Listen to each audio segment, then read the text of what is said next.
Okay. Presentation and talk to you. You guys hear me all right? I think I have some mic. Do you want me to speak loud, slow? Is it okay? You're good.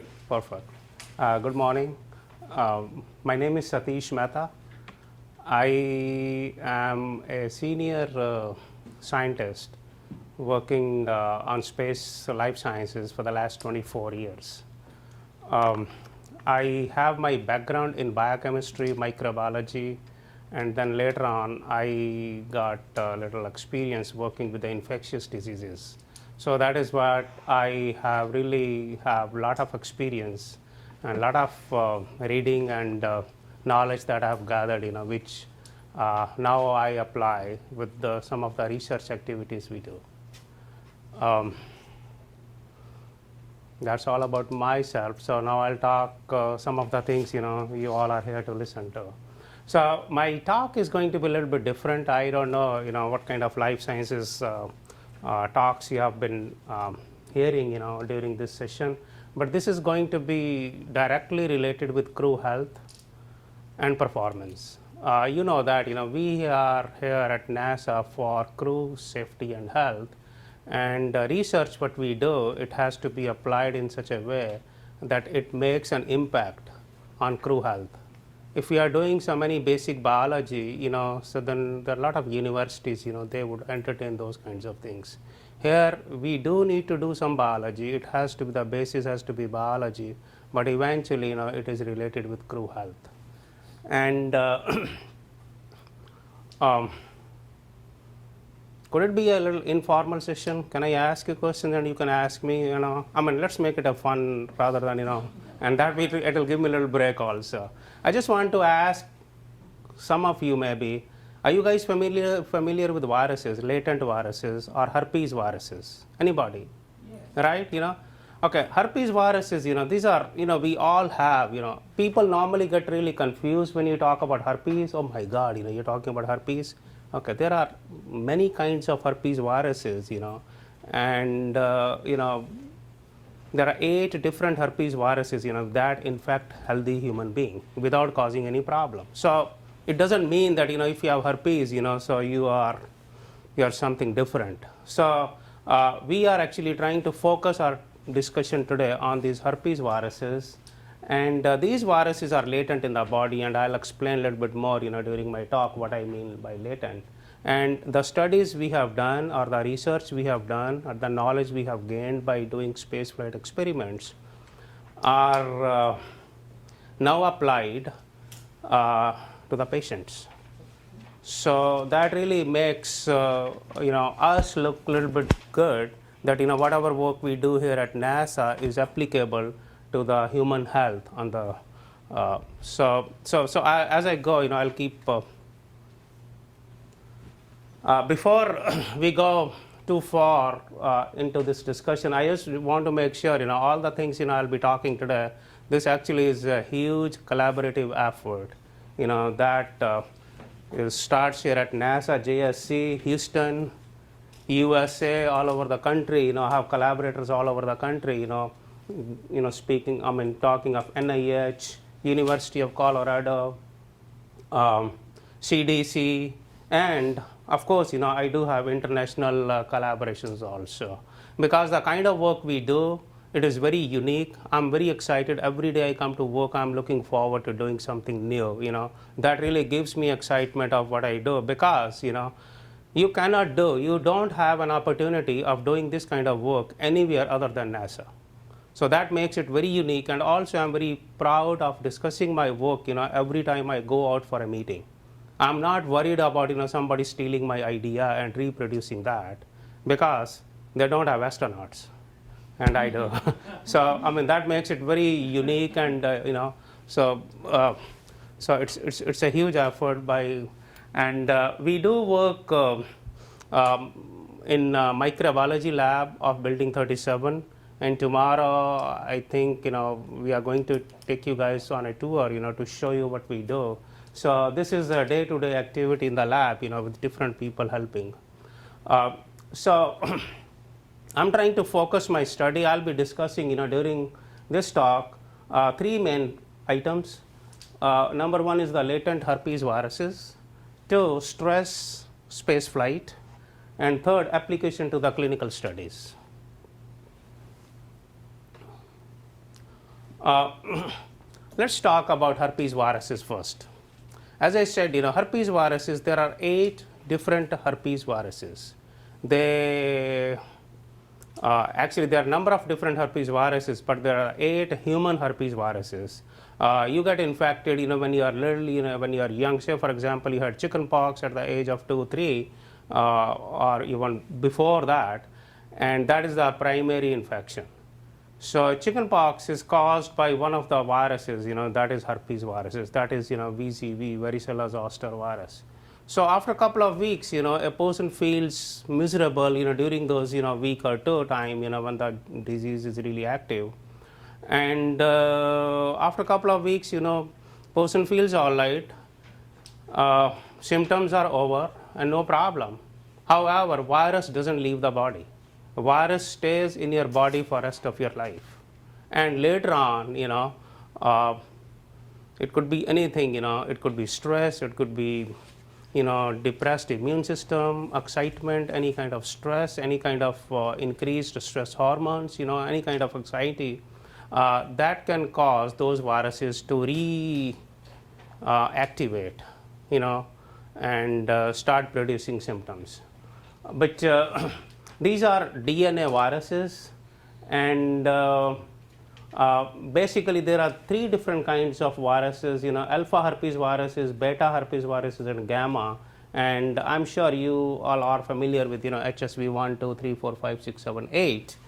And as I go along, I'll keep discussing each of these viruses.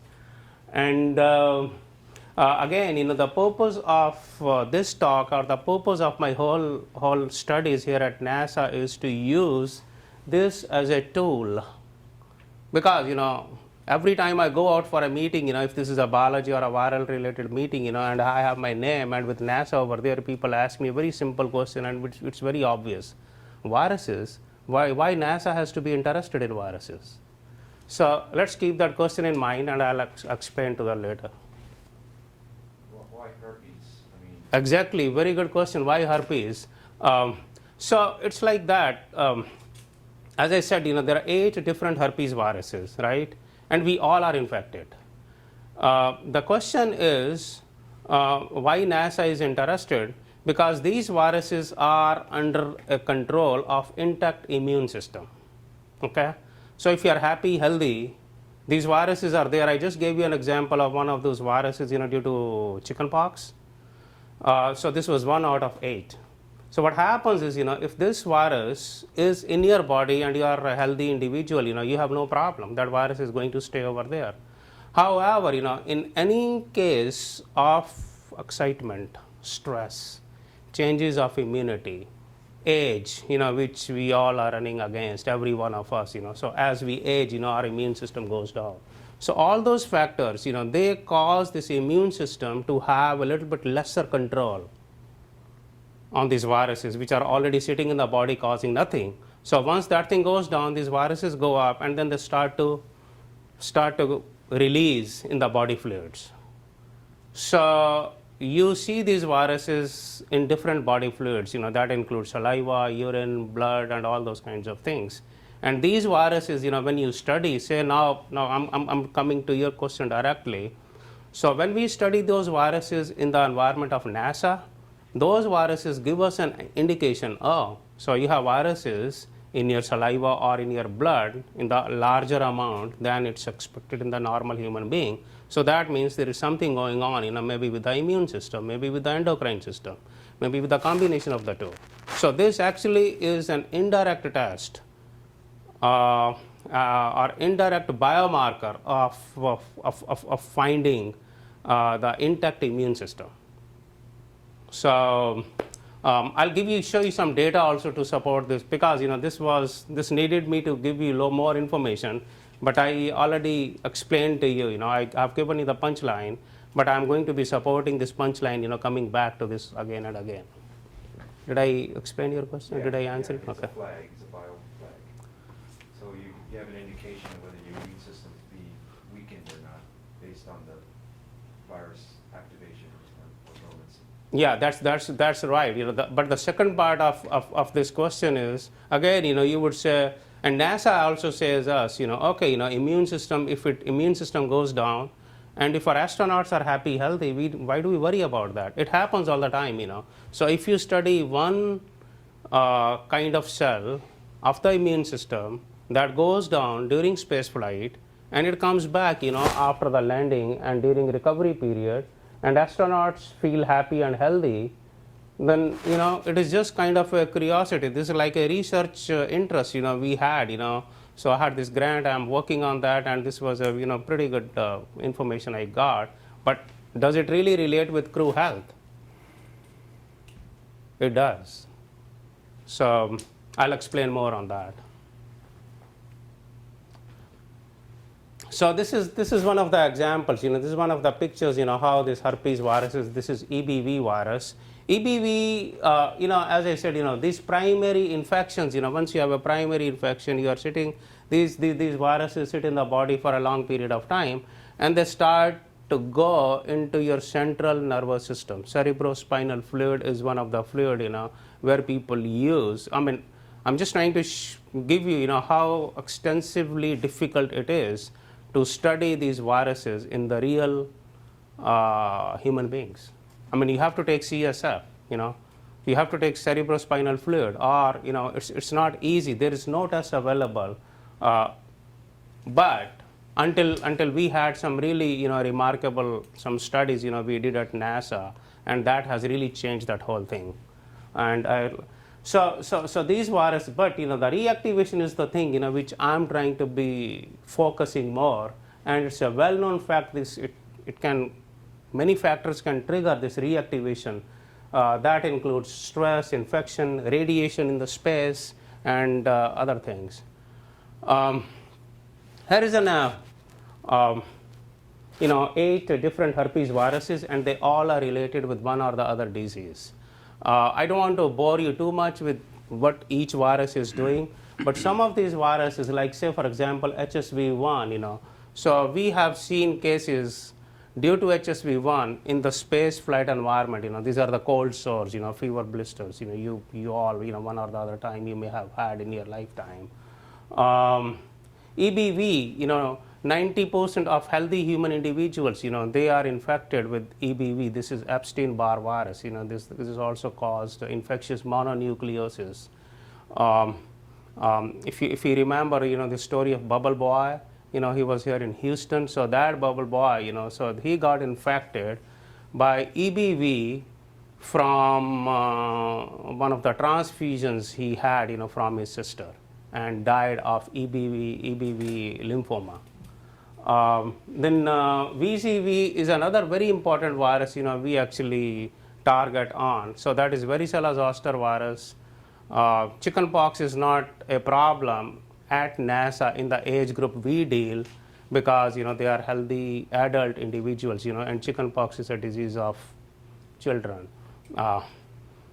But not always true, actually. I just had a case of chickenpox in 45-year-old women. So I mean, it's not always true. But VZV, shingles is another thing which if you have heard, so shingles is a disease of elderly. So that's caused by varicella zoster virus. So that is what we focus on. Here is an example of these two lesions. If you look at that, this HSV1 or this herpes virus lesion, this is a different type of lesion as is the shingles lesion. So herpes virus lesion, so these are the blisters, they form a round shape, even though both of them are caused by the same virus. One is primary infection, this is the secondary infection. The difference between the two is, number one, they're caused by two different viruses. So that means, there has to be two different kinds of treatment, right? The source is different, you have to treat them differently. And the other thing is, the manifestation of this varicella zoster virus causing shingles is totally different. This actually is a unilateral. It actually goes around this dermatome distribution in the body.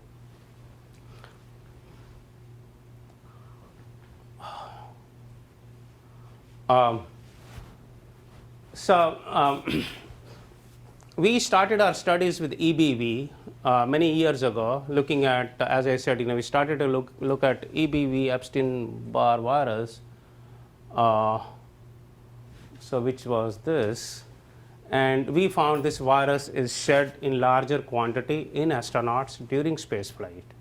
That actually answered this question, that whether or not this was associated with changes in immunity. Yeah, so as the immune system goes down, we actually have a pretty good reactivation and shedding of this virus. So we published all those work, which which I'm saying, it has already been published in peer-reviewed journals. But if EBV was shed in larger quantities, it really does not help NASA to solve anything. So NASA is saying, okay, this is a great study. This is a good information that immune system is related with the viruses, but our astronauts are fine. They don't have any problem. Why do we need to worry about viruses? Again, coming back to your question. So I said, okay, let's look at another virus, which is varicella zoster virus. This is primary infection for this VZV is the chickenpox, and as I said, chickenpox, is the symptoms of the chickenpox are healed in about a week or two, but the virus stays in the body. And then this virus can reactivate after maybe 10 years, 20 years, 50 years, who knows, and this can cause disease, which is caused shingles or zoster. You guys are familiar with that, right? So those of us who had this disease can tell you it's a very painful disease. It's very, very painful disease. And not only the disease, after the disease again heals up, the pain left from those vesicles does not go away. And here is a picture of one of the patients, so one of our colleagues, from University of Colorado, he is chairman of neurology, and he gave me this picture. So he said, he went for a round one day and asked his patient, so how are you doing? And the patient said, doc, can I answer this question to you tomorrow? I said, yeah, sure. So next day when he went to ask the question same from the patient, and the patient gave him this picture, he says, this is how I feel. My body, I'm so tired, I'm so fed up from this pain, which I'm having from, there is nothing, all the symptoms are healed up, but the pain doesn't go away. And this kind of pain is called post-herpetic neuralgia. And this pain can last for a very, very long time. As a matter of fact, I have a patient in my study where we have seen pain lasting up to 12 years after the symptoms are healed. So, yesterday, somebody was talking about this pain is bad, is worse than even having a pain from childbirth.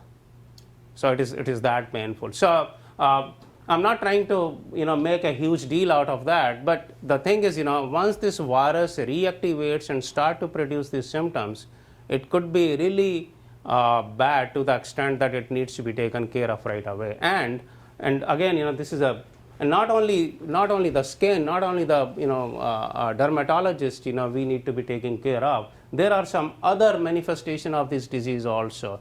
This disease, the virus, instead of coming back to the skin, it can go to the other side. It can cause vasculopathy.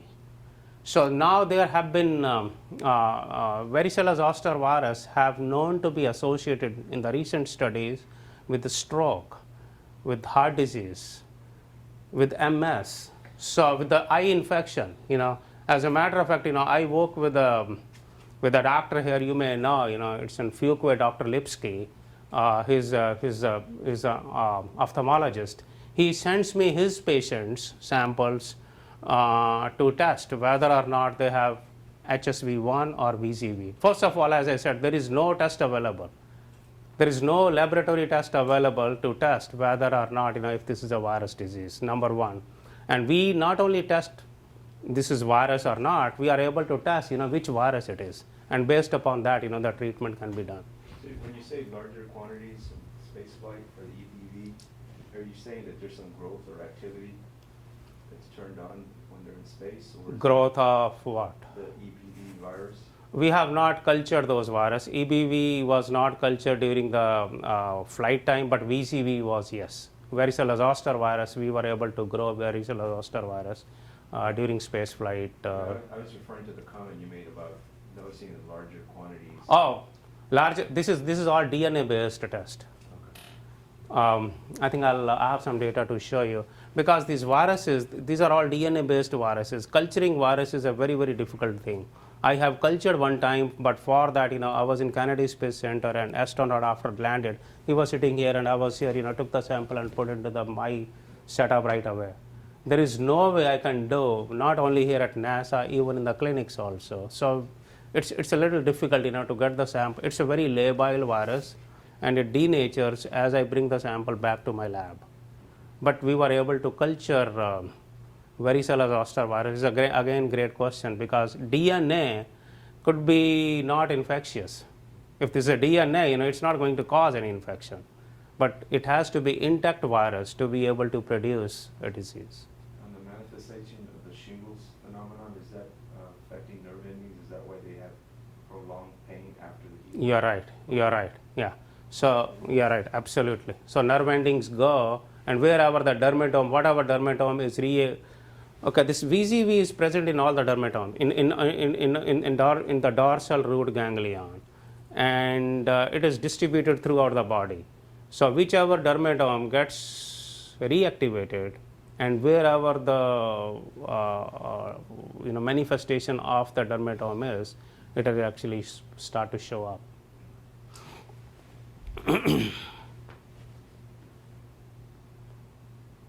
So we are trying to, let me see, I think I'm running late. Am I okay with time? You have a clock there at the back, see if they let you know. Okay. You have till 10:30. Okay. So now we will be talking about virus reactivation in space. Do other human herpes viruses reactivate in space? Answer is yes, but we don't know much. I have only studied herpes viruses, 8 different herpes viruses we have studied, and if everything is under the control of immune system, so there may be possibility, but we haven't studied those. But herpes viruses are the one, they are latent and they are related with the infectivity part also. Do other viruses reactivate in astronauts? We have studies showing CMV besides EBV does reactivate in space, and of course these two viruses, the body fluid is different. CMV is shed in urine and EBV is shed in saliva. And I think another interesting question is, does this reactivation or the shedding of these viruses increase as the duration of the flight increase? So these are some of the questions, and I'll not answer this at this time, but let me have some data to support this first. So let's see what is the mechanism that really causes these viruses to reactivate. So as I said, astronauts are healthy individuals, so they should not be reactivating, or they should not be producing these viruses, if their immune system is intact, like but what happens, this is a stress, and this stress associated with space flight is the one, that is the main culprit. And I'm going to give you some general mechanism how stress really causes these viruses to reactivate. There are two pathways. One is hypothalamus pituitary adrenal axis. So that is, if we have any kind of stress, so that stress affects our brain through this hypothalamus pituitary adrenal axis and causes release of stress hormones, and the stress hormone we normally take for these studies is, say for example, cortisol. So cortisol is released in response to stress, and if there is enough cortisol released and the stress doesn't shut off, more and more cortisol or more and more stress hormone can suppress the immune system. And suppressed immune system, as I said, if you have intact immune system, so there's always a reactivation of the viruses going on. But every time a virus reactivates, immune system, pushes it down every time, But if you have a little weakness, little bit, less immune system intact, so this virus, has an upper hand and it keeps on reactivating and maybe shedding also. So that is how, there's an increased reactivation of herpes viruses and can cause some clinical symptoms also, including allergies or things like that. So this is, but say for example that you are running late for a meeting, you are stuck in the traffic, or your car broke, or something happened, you are not able to make it, so that is where your anxiety keeps on increasing, right? So, but when you arrive at a point where you're supposed to give a talk, you're supposed to meet somebody, you say, I'm sorry, my car was broken, so that is the thing happened, so that is it. So that is called stress was there, but that stress was short-lived. So here, if you have a loss of a loved one in your family, lose your job, have a chronic illness, or any of those kinds of things, so that's a chronic kind of stress. So if the stress is short-lived, so here is a stress response, and you see a lot of cortisol, being released, from that response. And once the stress response goes away, it actually inhibits its own synthesis. Cortisol synthesis is stopped by feedback inhibition once the stress goes away. But if stress doesn't go away, then more and more cortisol is released, and this more and more cortisol can cause this immune system go down. And this could be by HPA axis and sympathetic adrenal nervous system also. Here is a good example, how this chicken pox, as I was saying, you have chicken pox, and the chicken pox after a couple of weeks,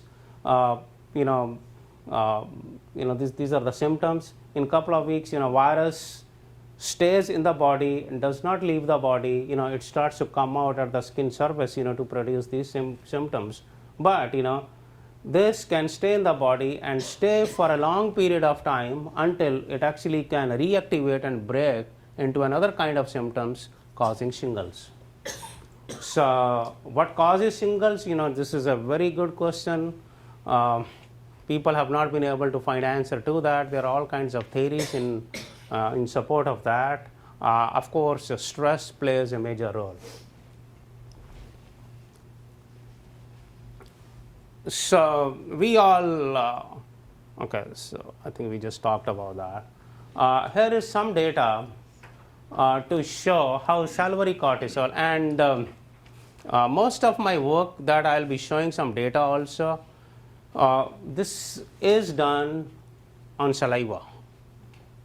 We try to use saliva being one of the very easy body fluid to take and run, and we can take multiple samples of saliva as compared to blood or urine or CSF. As I said, it is called almost impossible to take. So, and all the assays that I have done in my lab, we have validated to make sure they are related with their values. Relatively they are correlated directly with their values in plasma. So say for example, this is the cortisol, before flight, then during flight and after flight. If you look at that, there does not look to be major difference between the two, but this is a little bit more. Cortisol is a little bit. Again, astronauts when they come back, they are not stressed. You talk to any astronaut, are you stressed? Say, no, I'm not. But there is some physiological stress, which is reflected in salivary cortisol measurements. And this is the this is the space shuttle. 2 weeks duration. You do not see much of increase in salivary cortisol during flight, but here you see a major increase. Again, answering that question, does these things change or does the intensity of reactivation or cortisol or any of those things increase as the duration of flight increases? Yes, answer to that is yes. Once you have a higher duration of in flight, you have a bigger effect also of these things.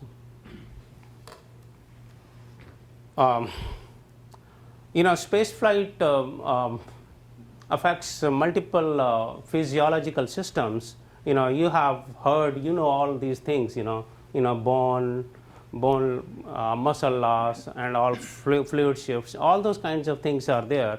But we are focusing on the immune system, and the immune system, and I'm trying to answer changes of immune system by using viruses as a biomarker. And the viruses, as I said, so these are the herpes viruses. So now let's talk a little bit about the immune system. As you all know, this is one of the largest tissue in human body, and is responsible for protection against number of things, including viruses and bacterial infections. And dysregulation can result in increased infection rate, and number of other diseases, we don't want to have. So, it has number of cells, and we have actually studied in our lab number of individual immune cells also. When I say individual, I'm talking about maybe NK cell cytotoxicity, neutrophil function tests, monocytes. So we have done all those individual tests, and we have shown that these functions significantly go down after space flight. But again, when you show one type of cell going down in activity after space flight, does it show in astronauts' health? No, it doesn't. So then what is the use of that? So that is why, we actually want to use a little global approach, there where we want to look at the overall effect of changes in immunity or suppressed immune system to one of the body functions, and one of them is to keep these viruses in check. Dr. Mehta, Yes, sir. is there a reduction in cell numbers and immune cell numbers, or a reduction in function? Exactly. No, there is not a reduction in the cell number. Actually, there is an increase in the cell number. Like neutrophil function, neutrophil number, that goes up, but the function goes down. And same is with NK cells also, because that there's a fluid loss. Like when they are in space, so there's a total blood volume loss. So water is less, so the concentration of the cells that increases number wise.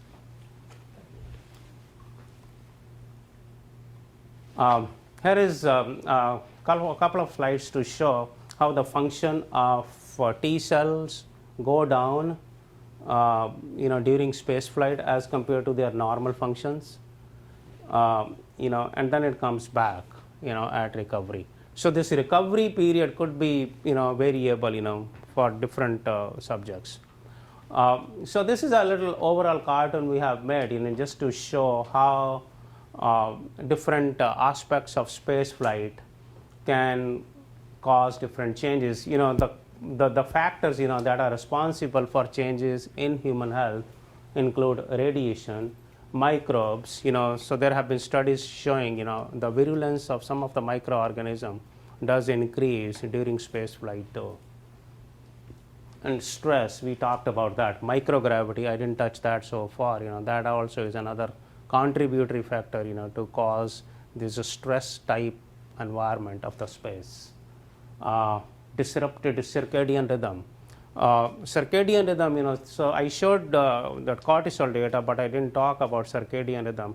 That also is very important, for circadian rhythm of cortisol. Say, for example, when you wake up in the morning, first thing in the morning, you wake up, you open up your eyes, your brain is up, and you start thinking about that. Okay, it's 6 o'clock, I need to get ready. But you do not leave your bed. You are still in your bed, you just open up your eye and your brain starts to work. Then you stay there for another 5-10 minutes, and during those 5-10 minutes, your activity of the brain has already started, and the cortisol accumulation, or the release of cortisol increases. So this is the largest increase, So what we do, we actually take sample from crew members as soon as they wake up. Then we take samples 30 minutes after they wake up. Then we take samples, 6 hours after they wake up. So it's like that, this is a very sharp peak of cortisol within 30 minutes after they wake up. And then it starts to come down during the day. So this is actually a normal pattern, So you have to have this kind of a normal pattern. But sometimes, in astronaut studies we have seen, so this one is the cortisol level changes, other is even the circadian rhythm, that also changes. The peak which you are supposed to be seeing in every subject 30 minutes after they wake up, that changes. So, and of course, isolation, all those things, they can cause reduced immune function, altered cytokine balance, latent virus reactivation, and incidence. And any of those kinds of things, which are in red, can happen due to the changes of immunity.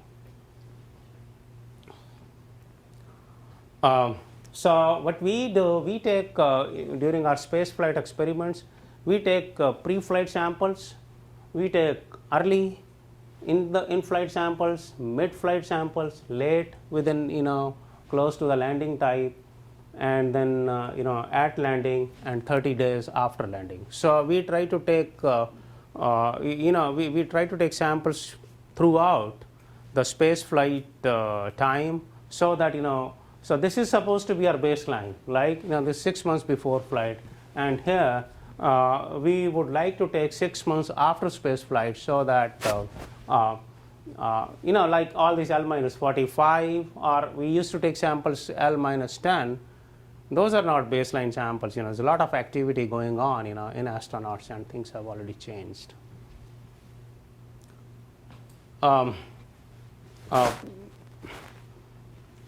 I just put in this slide to make sure people from NASA realize we just did not dream of these studies to just do one-off days. So these were some of the recommendations. They were made to us by some NASA some meetings they had, and these were some critical questions they needed to be answered.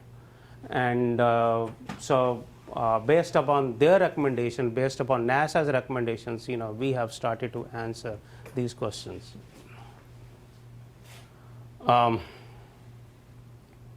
think so basically we have two types of spaceflight studies, short and long, and also space analog.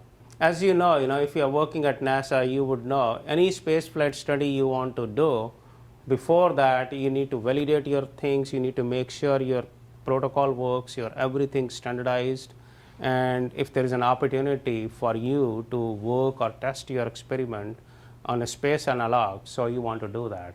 So we have done all these, all these studies have been done in Antarctica, we have done in underwater studies, NEMO, we have done in closed chamber, and we have done in bed rest.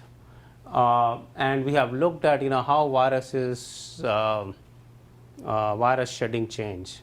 Again, all these analogs, they are different from one another, and also that is depicted in the results also. And I think I have a slide of results. I'll talk from there.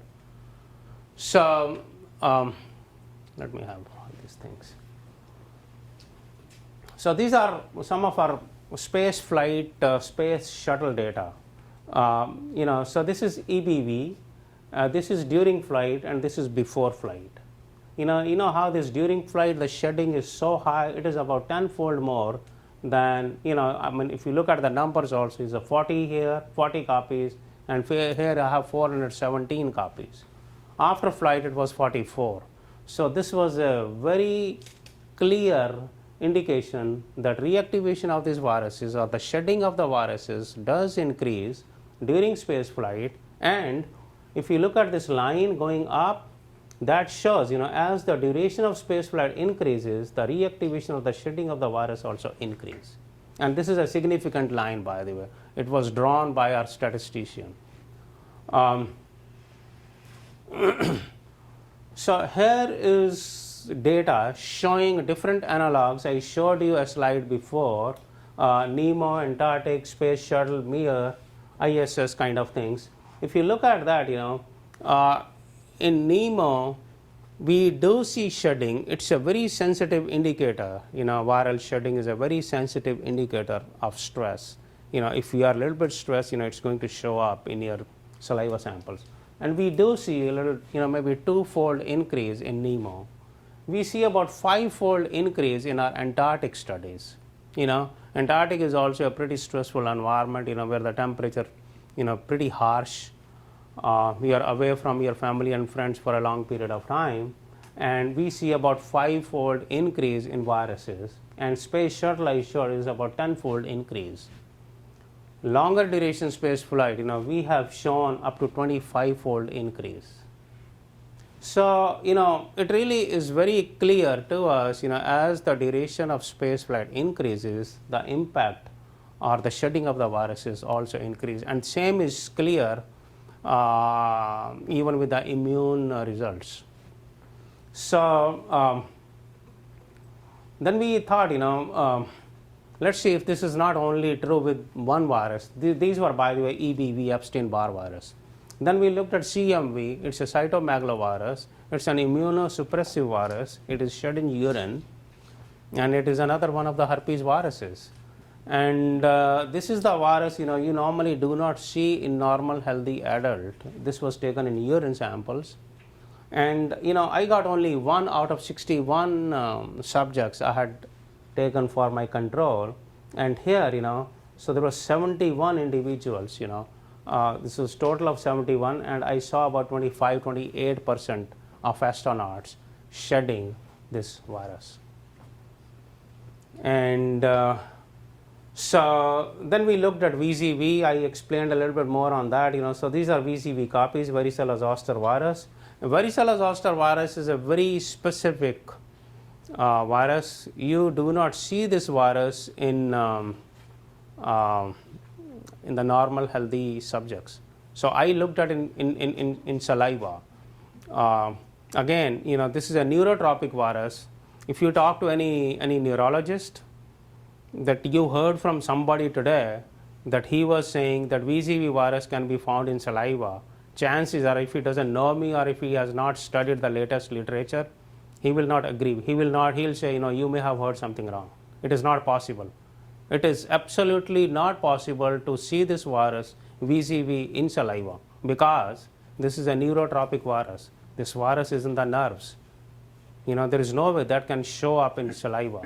When I presented my work about 15 years ago at one of the international herpes virus meeting, they're all virologists, sitting all over the world, and they didn't literally laugh at me, but they did not believe in what I was saying. As a matter of fact, they were saying you need to go back afterwards.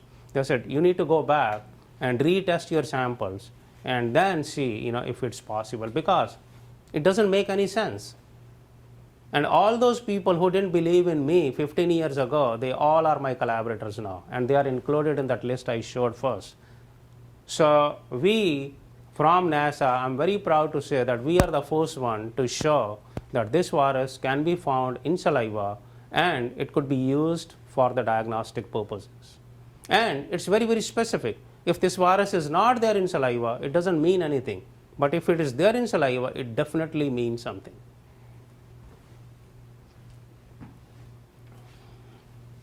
This can only occur in space flight or in environments where you're isolated for a long time? We are talking about VZV now, right? Yeah. VZV can occur in any kind of stressful conditions.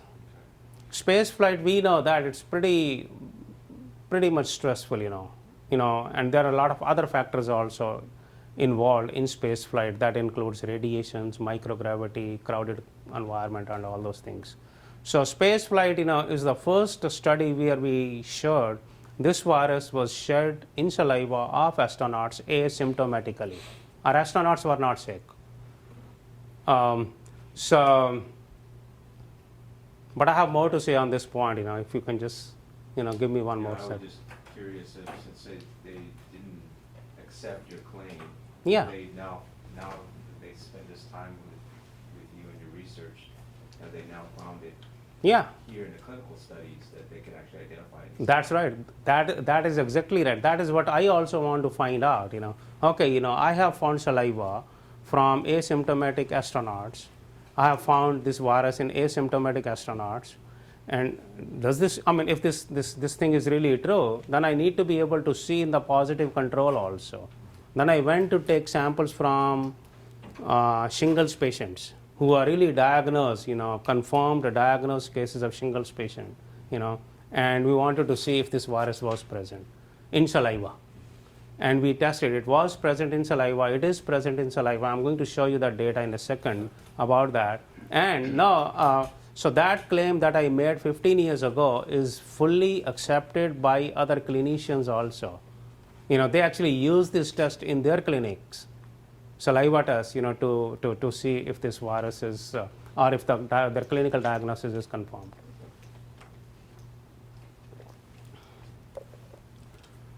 I'm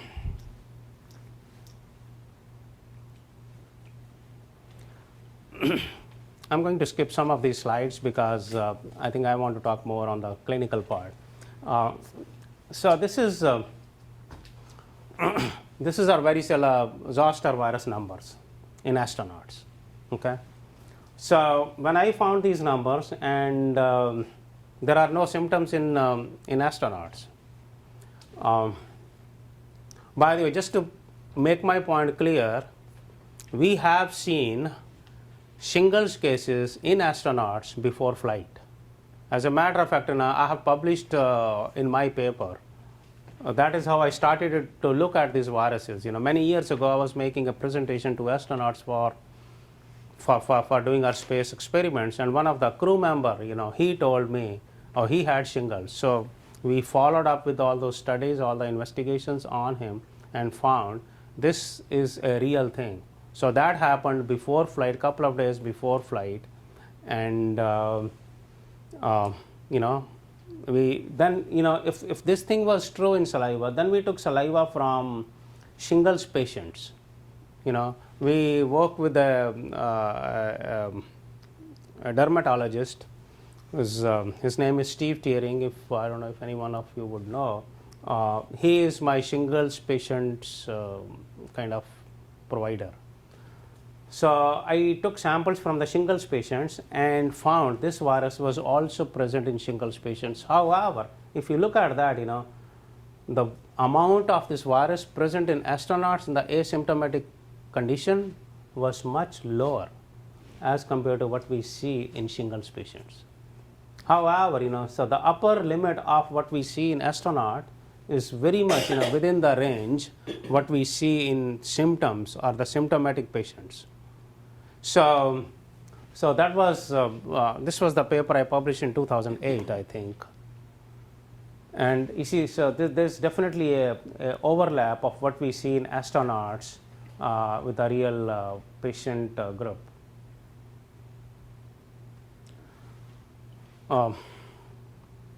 Any question on that? Did you? Okay, good. So as I said, this was present in saliva, and when we talk with the clinicians, they got really interested. As I said, there is not any laboratory test available to diagnose shingles or chickenpox, except for the clinical symptoms. You go to a doctor, doctor looks at you, takes your history, and he or she will make a diagnosis based upon their experience and the clinical manifestation. But many a times, like 99% I would say doctors are very right. They have a lot of experience than us, because they see these patients every day in and out. But there could be a possibility of making an error or missing a diagnosis. So that is where people like us can come in. So what we were trying to see, if this virus, where this virus is present in saliva, now I'm trying to make my assays a little bit more attractive or easy for a clinical use. It had been taking me 24 hours, after I would get a sample from a doctor's patient's clinic. It will take me about 24 hours, to give me the results, about, I don't know, about 6-7 years ago. Then I improved my assay. It would take me about 6 hours. And now I have done some more modification. I can give you results 1 hour after I get my sample. And this is going to be a little bit more, basic information. I thought you might be interested. If you look at that, this movie is showing, this is where this VZV antigen is present. All this green is VZV. And this is one of the saliva cells. This is the epithelial cells in saliva. So I wanted to see, if this is in saliva, as you all know, saliva is very viscous. And especially I take saliva first thing in the morning. So first thing in the morning, when you take saliva sample, it is more thick, it is more viscous. So then I have to spin that sample, to take my cells out of that. It takes about 2 to 3 hours in my lab. I have a centrifuge running that. And so the question was, I wanted to find out, where this virus is exactly present. If it is present only in the cells, maybe we can have some shortcuts. So I found, so this virus was present only on the cells. And if this is present only on the cells, so this is a negative cell. That is how a negative cell would look. You don't see any green fluorescence of the virus. So again, this is our contribution to this virology field, to show them where this virus is present in saliva, which cells contain this virus. And after we found that, we wanted to improve our assays. And now, I take the cells out from saliva and extract my DNA and do PCR. This is a PCR based assay. I hope some of you know what PCR is. This is a polymerase chain reaction where you amplify DNA copies, from very small, because this is a virus we are talking. These are very already in a small, minute numbers. So you need to have some mechanism, where you amplify the signal to multiple folds, and you are able to detect that. And polymerase chain reaction is the one, which really helps. So some of the major contributions of spaceflight studies to patient care. By the way, all these studies that I am talking about, we really cater these services free of cost to dermatologists here within NASA, within Houston, and also within country. I get samples all over the country. We are the only lab in the United States, who uses saliva and who has these assays validated and available also. Again, we do not do it on the commercial basis, so this is just all still curiosity based research, we do. But we were the first one to show VZV can asymptomatically reactivate and shed in saliva. Then the other question, I think somebody, you asked me the very, first, so is this virus infectious, or have you grown this virus? VZV shed in saliva is infectious. We were able to grow this virus, and if this is infectious, that, if this virus is infectious, infectious means, you can infect somebody else. However, from shingles, you do not get shingles from shingles. You get chickenpox from shingles, and you get shingles from primary infection of chickenpox that is sitting latent in your body for a number of years. It's a little confusing, but shingles is a disease. Shingles and chickenpox is caused by the same virus, but if you are shedding infectious virus, now the question is, then what is the risk about that? Even if you are shedding virus, even if you are shedding infectious virus, what is the risk to other person? People already have that virus. 85% of healthy human adults, have this chickenpox virus, but still there are 15% who do not have. Or there could be another, a major percentage of people whose immune system is not that intact, and they may not be able to defend themselves, against the new infectious virus. Third, this is a pretty big risk to pregnant women, children, who are totally seronegative for this virus. So once you have, and chickenpox in adult is not a fun thing to have. It could be more dangerous. It could be more severe. So shingle patients shed VZV in saliva and exhibit viremia. That was another contribution of ours. Viremia is a virus present in blood, and again, the old school of virology people, they were just thinking that this is just present in CSF. It is a nervous tissue related virus. It has to be, it's a neurotropic virus. It has to be there in the nervous system.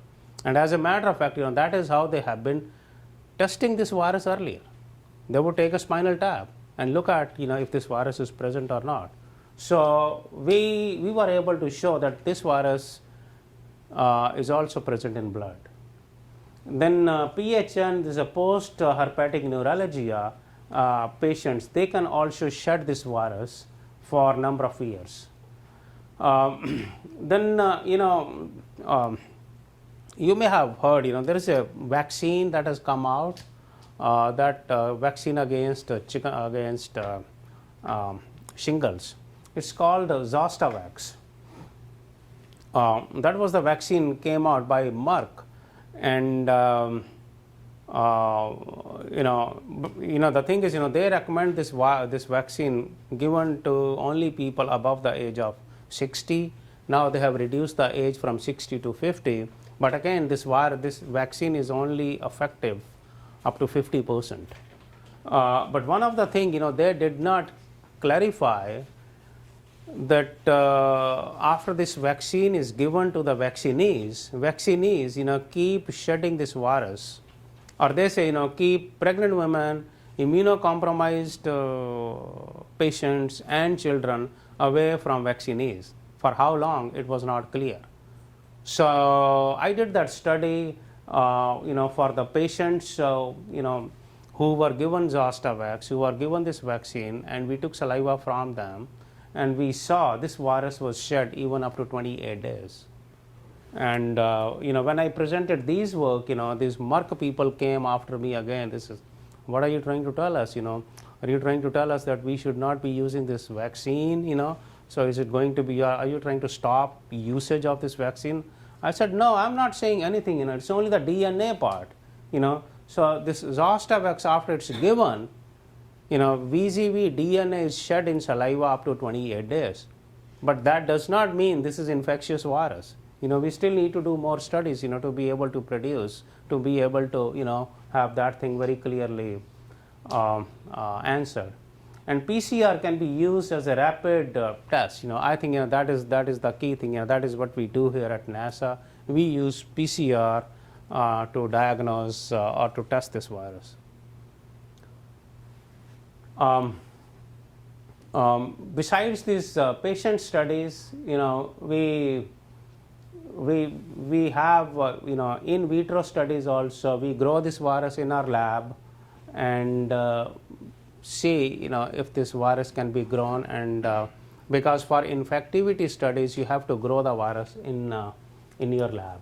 And what we have seen, if you look at that, so these are all viral copies. Pre-flight, you don't see any any virus.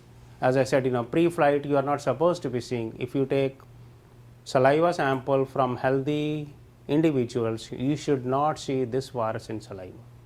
So astronauts are people like you and us, right? Everyone, they are the same. They are not different human being. So there is no reason for them to show this virus.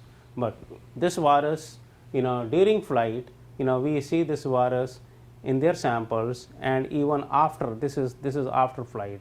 So up to 5 days in the short duration space flight, so we have seen this virus. So this was a little interesting observation we have made. So they say, the number of shingles cases, as you see, say for example, for every one diagnosed shingle case, there are 7 more subclinical reactivation cases due to VZV. that stay subclinical and that stay undiagnosed. So we have a visitor right now at this time from University of Colorado. She gave a talk yesterday at USRA Grand Rounds and talked about VZV and made a case very clearly that VZV is not only involved in the two most common diseases, chickenpox and shingles. It can be involved in other things also, and that is why the number of subclinical reactivation cases are much more than we can think of. One of the actually she mentioned two new types of manifestations due to VZV. One was burning mouth syndrome.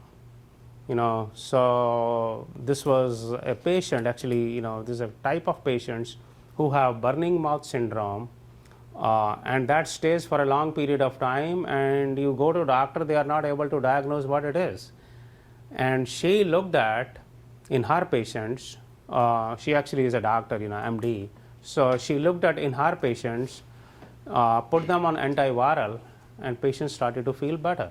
And she checked in the lab, so they had HSV1. So this is one type of a new disease that has been known or that has been shown by certain groups to be related with the herpes virus reactivation. And the other is migraine headaches. So she was, so there are patients, who have headache of one side of their face, and that lasts for number of days, months to years, and found that was also associated with HSV1 reactivation. So when you put these patients on antiviral, patient starts to feel better. You take that, you stop that antiviral therapy, symptoms come back again, and that virus was also isolated, or it was detected in their saliva samples. So, so I'm going to talk a few of our interesting cases we came across, during my work. There was a patient of 21-year-old. It was in the Dr. Steve Teering I work with in his clinic. So she has a pain of T12 region. So she has pain of this area, and she goes to ER a weekend before that, and they ran all kinds of tests on her, did not find a thing. She comes back Monday morning to Dr. Teering's clinic and tell him that she's been feeling miserable during the weekend, and he said, why don't you give a sample to Satish? So she gave me a sample, and I found a very small number of 15 copies here in her saliva. So then doctor asked me, what do you think? I said, I really don't know, I mean, I'm good at doing what I do, but this is your area, you need to. I said, one thing is clear, we normally do not see this virus, if this is a clear, normal, healthy subject, you don't see this virus in saliva. But the fact we have seen this virus, and this was actually related, she had terrible pain. So, if you look at the pain, so she had pain of about maybe up to 7 in the scale of 0 to 10, 10 being the most severe pain and 0 being nothing. So she had pain up to 7, and viral copies were about 15. He didn't do anything, doctor didn't do anything. So after about 4 days, her pain went from 7 to 9, very bad pain, it's a very severe pain. Her VZV copies went from 15 to 6,500. Put her on the treatment, and these things started to come down, pain started to come down. And beauty of this whole test was, or whole case was, this patient didn't have any rash. Shingles, when you have shingles and when you want to diagnose shingles, the first symptom of shingles is patient would have rash. She didn't have rash. She had pain of unknown origin. And that is what we are saying, it could be, it could be virus, I mean, it still is reactivating. Virus is still working on, within your body before it makes its way all the way, through the dermatome and through the nerve endings and, start showing symptoms. That is, so this was an early diagnosis of shingles. This patient never developed shingles. Again, she was put on the treatment, as I said, so she was put on the treatment. They tested their blood, urine, everything. So everything started to clear off. And in about 30 days, everything was normal. So that was one good usage of the technology we have here at NASA. Here is another case. An adult, 44-year-old adult, came to me in my lab about maybe 4 years ago and asked, this person had a little, maybe mosquito bite on the forearm. Asked me, he says, what do you think it is? I said, I don't know, I'm not a doctor, I'm a PhD, I do things in the lab, but I can't tell you what it is.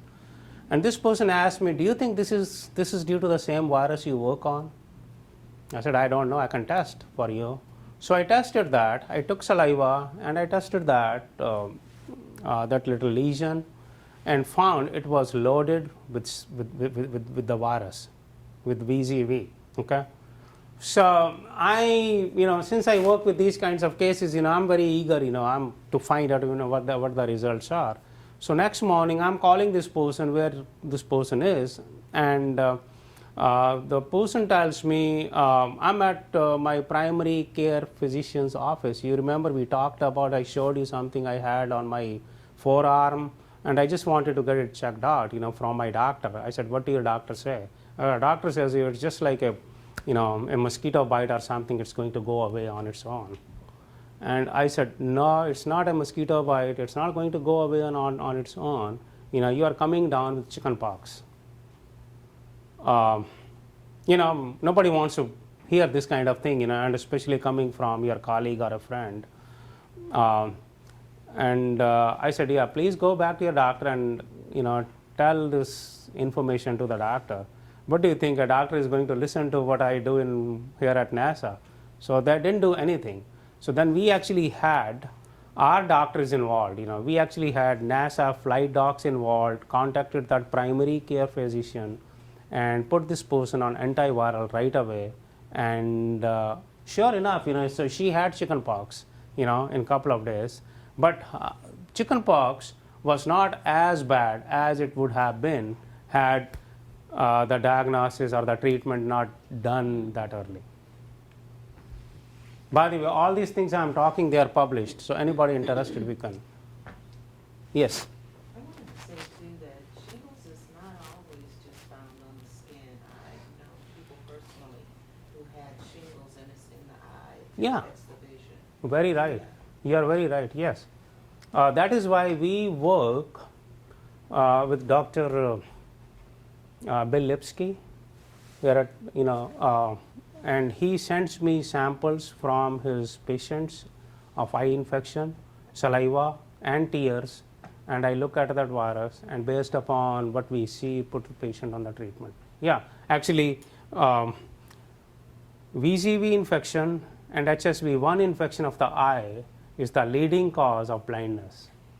Correct. And this person never had any Yeah, right. skin symptoms. It was just always the eye. Yes. Yeah. Was it VZV or HSV1? Do you know? I don't have all those details. Yeah.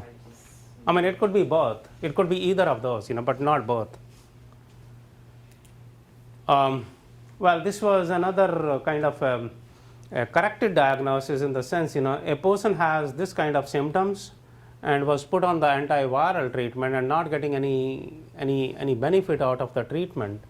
And when we tested that thing in our lab, it didn't have any evidence of this virus in saliva. And I repeated 3 times, and I said, I don't think you have shingles, it's not shingles. So they changed the diagnosis, with some antibacterial things or something, and got healed up. So it actually works both ways, it helps early diagnosis, the technology we use, and also it helps misdiagnosis of the disease as well. So, Dr. The one that you did, the young lady, Yeah. she came to you one day and only had one lesion on her arm, and by the time she went to them the next day, she had her whole back. No. Oh, I mean, next day also nothing happened, you know. I mean, next day also this was the same still small, one lesion. small That's why lesion, they said and that's why I say it doesn't look like. It didn't look like chicken pox to them. It was only one Yeah. lesion. They said I insect knew pox. her history a little bit, you know, because I said, you know, chicken pox you can only have if you didn't have chicken pox in your childhood. Correct. And you know that, you know, you'll be surprised. People all over the world are not vaccinated against chicken pox, you know, when they're child. Even in England, you know, I have some studies, you know, going on there. They do not vaccinate their kids against chicken pox, and in Europe also, and in many Asian countries. So many people could have chicken pox type disease at their adult age. Okay.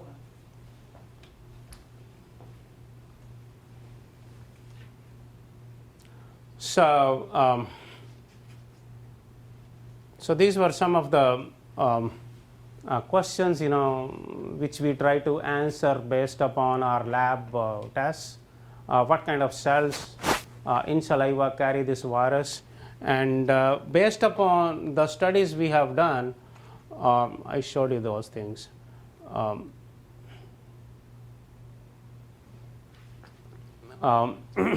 Based upon these all the tests we have done in the lab, you know, it shows there is no localization of VZV on the negative control. As I said, you know, VZV is not supposed. This is not a common virus. You know, you would not see this VZV present in healthy adults. So when you take normal control, we don't see anything. But we do see this virus, you know, in the patients of shingles, and we have a clear localization. I'm actually writing a paper right on this work, you know. So this is brand new work, you know. So people in again the virology field are clueless, you know, where this virus is present. That really helps us, you know, speed up our assay from 6 hours to 1 hour now. So I guess I have sort of two questions. Just one relating this to the astronauts in the space flight. I mean, I think your data showed that there's an increase in these viral cells. I mean, has it affected space flight, and are there countermeasures that you were required to take or do anything? And then a second, well, I'll chance that first. Okay. That's a very, very good question. I'm not sure if I know the answer to that. But I can tell you a lot of things are still are in works, you know, about what NASA is trying to do in terms of countermeasures. We have made our case very clearly that this virus can cause a disease during space flight. We have done multiple studies, and by clinical, non-clinical, whatever we have done, and we have actually brought people out of NASA. You know, authorities have come and made this case very clearly that herpes viruses can cause problems during space flight. Now, and we have even also tried to recommend that, you know, vaccine should be given. One of the countermeasures is vaccine, you know, Zostavax, you know, so that can be given to astronauts, you know, before they go up.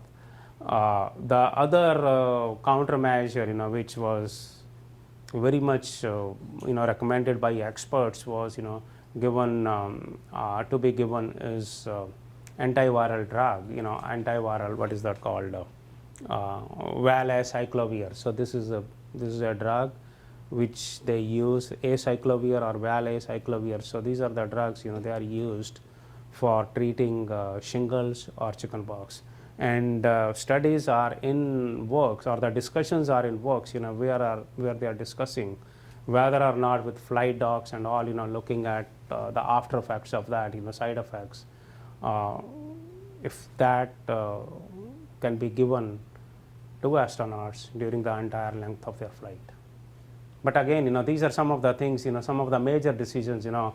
I'm a researcher, you know, I tell them, you know, so this is what we have found. And again, you're right, you know, from NASA's point, if you are a NASA director, you will say, so what do? You know, we need to do something about that. So countermeasure is the next thing, you know, there are two things we have to actually tackle from countermeasures point of view. One is what we are talking, giving Zostavax or giving vaccine or giving antiviral drugs. And the other is, you remember the first, in a couple of slides, I made a case what really causes these viruses to reactivate. Do we need to hit at the cause, the main reason because of which these viruses are reactivated, or we want to hit at the end product? I mean, you go to a doctor, you have a problem, he's going to prescribe you a pill, right? You may want to find out, why you had this problem. And one of the reasons, it's very clear again in every one of our minds, that stress is one of the major things. Stress is the main culprit for causing all these problems, including immune changes, including endocrine changes, including whatever change you see. So there could be something that we can maybe propose for hitting the stress part of astronauts. So, and my other question is when you're talking a lot about the herpes virus here, I don't know how big the cell biology lab is, but I mean, is there work?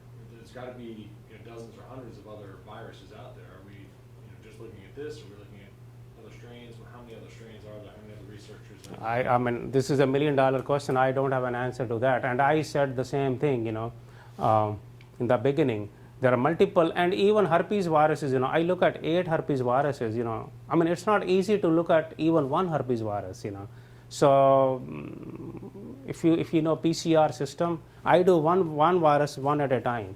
So it's a very laborious thing, you do over and over. It's expensive, it's laborious, and then you need to be able to reproduce your results. So by the time I'm done doing maybe 2 viruses or 3 viruses out of 8, either I'm out of my sample or I'm out of my supplies, or it gets too expensive to run all these 8 herpes viruses. So we are actually at this time, we are in the process of developing an assay.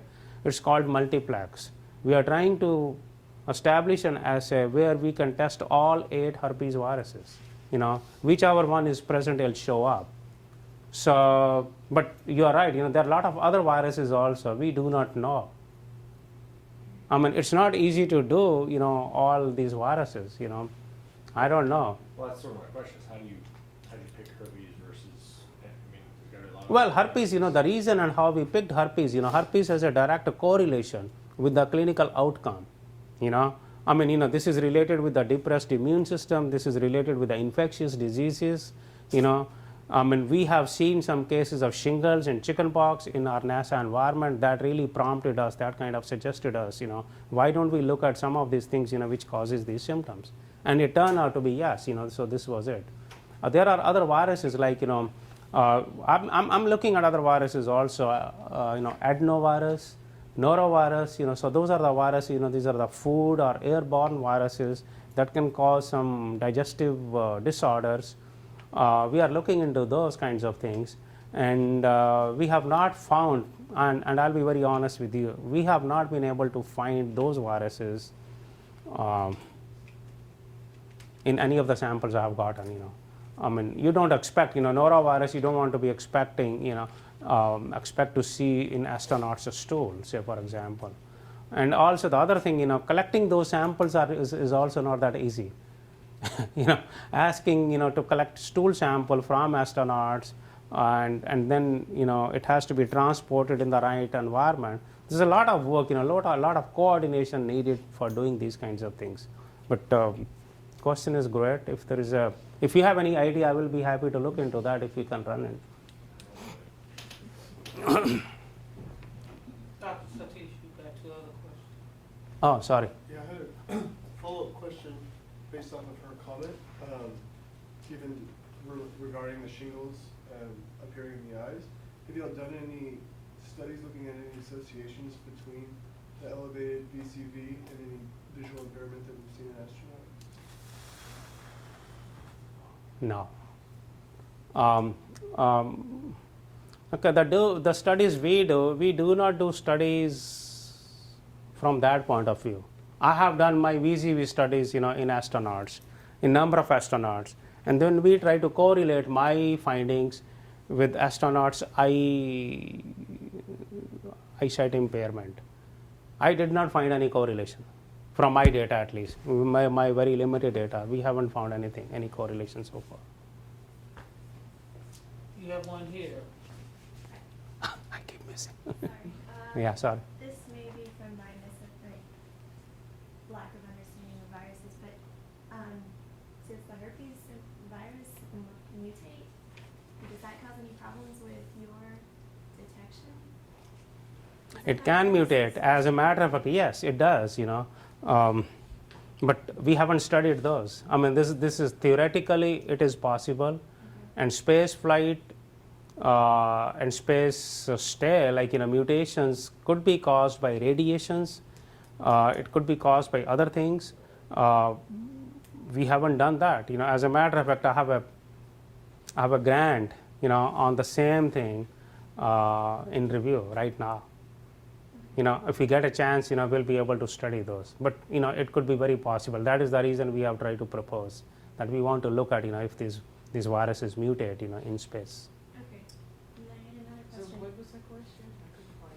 She didn't hear the question. She was wondering if we have done any studies to see if these viruses mutate in space.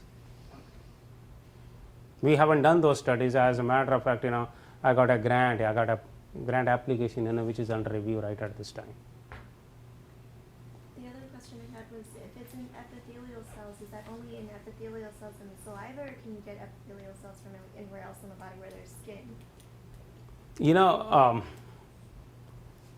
If you take lesion of a shingles infected patient, if you take a lesion of that site, which is infected, you will see in the epithelial cells, in the blood cells also, in the lymphocytes also, of that infected part.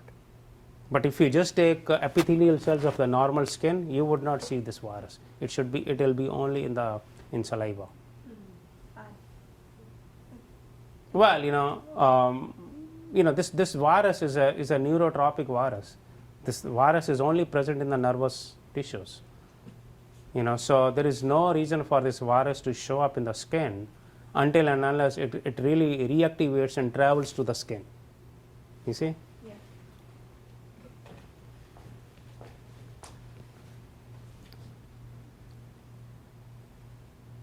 So I think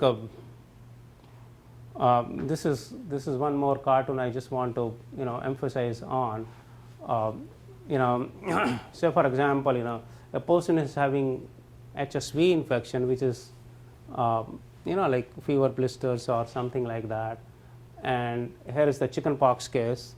So after this primary infection, in couple of weeks, the symptoms go away, and the virus travels and sits in the dorsal root ganglion of the body for rest of your life without causing any problem. But during any kind of stressful events, any kind of changes in the immunity or age, T cell immunity, which actually is responsible for keeping these viruses under check. So this virus can wake up and travel through the same nerve and produce symptoms like chickenpox, like shingles. So let's come to the this part now. So this is what when you go to a doctor examines the patient and makes his diagnosis, right, based upon clinical history of the patient, based upon his experience or whatever. So so he'll make a diagnosis based upon whatever it is, in case of shingles type thing. So this is great, as I said, it's very, very good, except for in some cases it may not be. So just to avoid that, what we are proposing, so a doctor can still examine the patient. We don't want to take that part away from doctor, so we want them to do whatever they are doing based upon their expertise.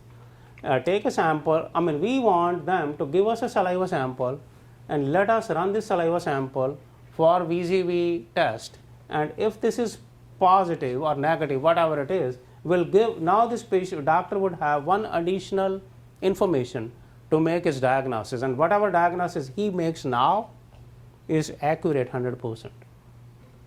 So that is what we are trying to say. This is a rapid, sensitive, and specific PCR assay for VZV. And that actually, our asymptomatic shedding of the virus has resulted in a new possibility or a new possible etiology of chickenpox. It's like that, we all, okay, when I say we all of us, who are infected with chickenpox virus, and that could be 90% of the healthy human adults. But we keep shedding this virus asymptomatically. You don't know what next person sitting to you is going through at this time, right? Person could be stressed, person may have some, so there could be some asymptomatic shedding. A healthy adult previously infected with chickenpox can shed VZV asymptomatically during immune system stress. So you are shedding this virus throughout, always you are shedding. Some of them are infectious, some of them are non-infectious. So if this is an infectious virus, so there could be some children also who are susceptible children of unknowingly, like if this is a grandpa having a kid in his lap playing with him, but the grandpa is shedding that virus asymptomatically, so that virus is picked up by the kid and kid would have chickenpox. So this is one possibility, So people always ask, how kids get chickenpox? Kids get chickenpox from the asymptomatic shedding of this virus, and since this kid's system has not seen this virus before that, so it produces chickenpox. And or the other thing could be susceptible adults, they could also be exposed to this virus and can have the same kinds of symptoms. So this is kind of an answer to a very puzzling question to the VZV world, where they were trying to understand, how people would get infected, all of a sudden, so that you would say, this child was okay last night, how come he has this chickenpox? So the thing is, either this person came across with somebody who was asymptomatically shedding that virus and gave it to the kid. So the applications of spaceflight technology is to help diagnose shingles, chickenpox, post-herpetic neuralgia. We do some studies on the eye infection, as I said, cardiovascular, multiple sclerosis, and some other neurological diseases. So the scope of studying alpha herpes viruses, 90%, 6.5 billion of the world population harbor latent VZV. 33% out of that, which is 2 million, will reactivate and develop disease. So a virus travels along nerve fiber and have access to every single organ system with the potential to cause disease with or without rash. So what we are trying to say, so this VZV is not only involved in the only two small things, chickenpox and shingles. And shingles, you can say, it's a rare disease. She just mentioned, shingles can also be present in the eye and cause a really infectious problem. And it can also be involved with a stroke, giant cell arteritis, So these are things, I don't want to go over, but it has been involved with a number of other things. GI disease, nobody thought of, VZV could be involved with the GI disease. It is also associated with that. So it's taking really more and more people into consideration to consider how VZV can be involved. Now the critical question is, how frequently do VZV and other alpha herpes viruses infect human beings? It all depends upon, a person's situation, stress, age, all kinds of things, that can matter. And are these biomarkers can help in diagnosis of the disease? Yes. This is You would say, why do we need to make diagnosis that early? Yeah, one is you don't want to have patients suffering that much. It could be very expensive, in this kind of system we live in, running all kinds of battery of investigations on a patient to make a diagnosis of unknown origin. It could be very, very expensive, or it is very, very expensive, we all know. And Dr. Teering, who is my dermatologist, my collaborator, he would actually support this thing. So, and this is a nerve related disease, as I said, So, and it is an irreversible damage to the nerve. So, earlier you are able to diagnose the disease, lesser is the damage to the nerve, and lesser are the chances a person would suffer more and more. So, so this is a very good early marker of the disease, and we are trying to use all these assays now. So this is a multiplex I just mentioned a second ago, where we are trying to have, instead of running one sample at a time, if we can run all these 8 samples, if we can run one sample for all the 8 viruses, and that can give us a peak, So this is an assay still under, yes. Are you aware of any holistic and natural studies that have been done to help people manage this condition or mitigate the symptoms of it? I'm not sure. Can you explain a little bit more? What do you mean, natural Well, studies? You've talked a lot about, how once the immune system is compromised or weakened, that if you've got this virus present in your system, then this provides an opportunity for it to express Proliferate, itself yeah. again. Yeah. So my thing is, since most of us, like you say, 90% of us have been exposed Mhm. to chickenpox, since we know this, if the virus starts to, flare up again, have there been any studies where people have employed natural diets or meditation, things like that, to help them counteract the effects of the disease? Something non-pharmaceutical, you're asking. Yeah. Basically, yes. Like you're talking about countermeasures now, right? I am, because you Yeah. talked about the medicines that are used to treat shingles, but nothing seems. I don't think there has been any studies that have come up. However, the studies have shown that these kinds of meditations, yoga, have helped keeping the immune system intact, but no viral related studies have been studied so far, looking at the effect of meditation or yoga.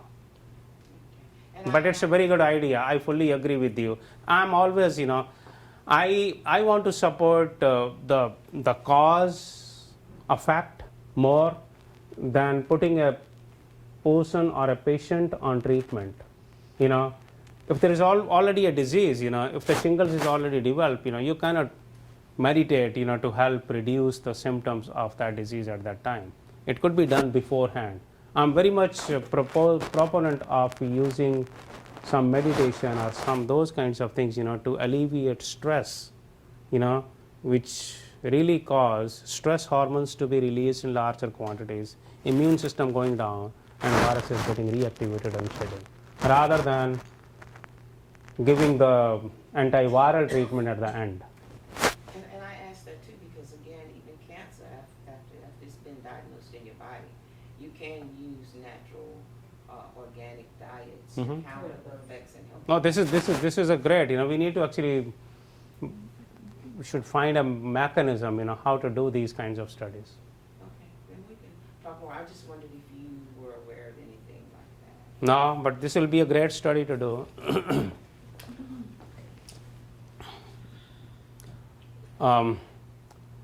So I think that is pretty much I wanted to talk about. I thank you very much for your concentration, for your listening to all kinds of different stories I have been telling. The last but not the least is this slide I just wanted to put up here to show you. This is one of the current work we are doing. where I made a pretty good case. These viruses are shared during space flight, by astronauts. So now we are trying to see, if we are able to culture these viruses, if we are able to detect these viruses in the air, of international space flight environment from within. So this is a new study we are doing. We are collecting saliva samples and also air samples. We will be doing that and looking at these viruses.